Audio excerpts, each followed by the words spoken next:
Good evening. আজকে presiding officer এর release বিষয়ে আলোচনা করব।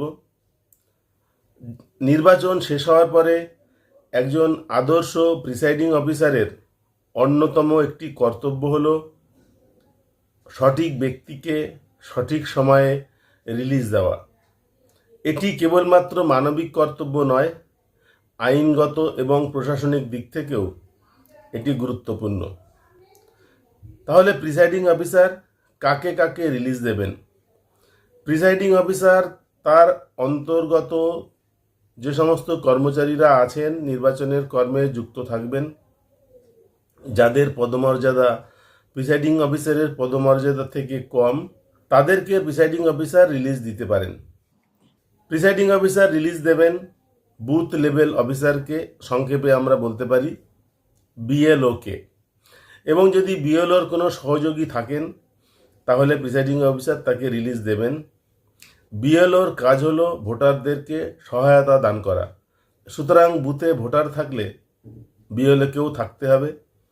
লাইনে অনেক লোক আছে কিন্তু ভোট শেষ হয়নি, এই অবস্থায় যদি বিএলওরা রিলিজ চান, প্রিসাইডিং অফিসার তাদের রিলিজটাকে একটু দেরি করে দিতে পারেন।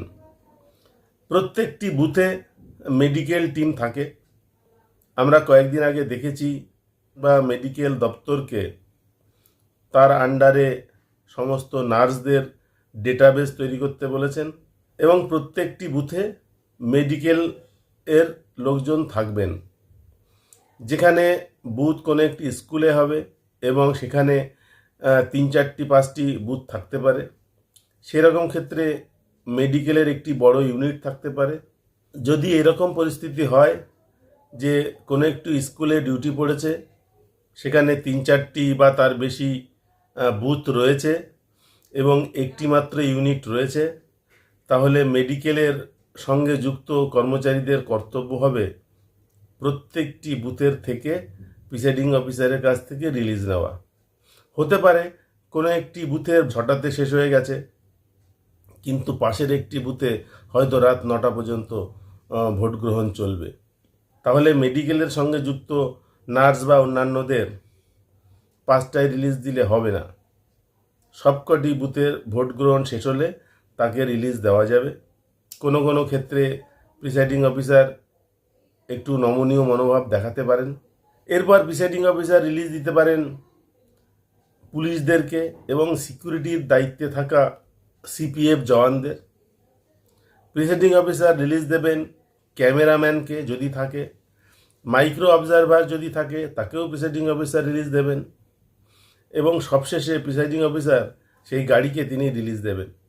তবে মনে রাখতে হবে, গাড়িকে পুরোপুরিভাবে রিলিজ দেওয়া প্রিসাইডিং অফিসারের একক কর্তৃত্বের মধ্যে পড়ে না।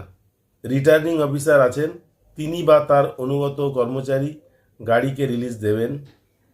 তেমনি সিপিএফ জওয়ান বা রাজ্য পুলিশের কর্মরত কর্মচারী যারা এই বুথের দায়িত্বে ছিলেন, তাদেরকেও প্রিসাইডিং অফিসারের কাছ থেকে রিলিজ নিলে কিন্তু হবে না, তাদেরকে রিলিজ দেবেন পাকাপোক্তভাবে রিটার্নিং অফিসার। তবে আমরা দেখতে পাই এই সমস্ত কর্মচারীরা তারা প্রিসাইডিং অফিসারের কাছ থেকে রিলিজ নিয়েই চলে যান। যেহেতু ভোট গ্রহণ সম্পূর্ণভাবে এবং সুন্দরভাবে মিটে গেছে, সেই জন্য তাদেরকে কেউ তদারকি করেন না। কিন্তু আমি যেটা বলতে চাই, এদেরকে প্রিসাইডিং অফিসারের কাছ থেকে রিলিজ নিলে কিন্তু হবে না। তারপর প্রিসাইডিং অফিসার রিলিজ দেবেন তার পোলিং টিমের সদস্যদেরকে। অনেক সদস্য বিভিন্ন সরকারি অফিস থেকে আসেন, তাদের ক্ষেত্রে হয়তো এই রিলিজ লেটারটা লাগে। সেই জন্য প্রিসাইডিং অফিসার প্রত্যেককেই যারা চাইবেন রিলিজ, তাদেরকে রিলিজ দেবেন।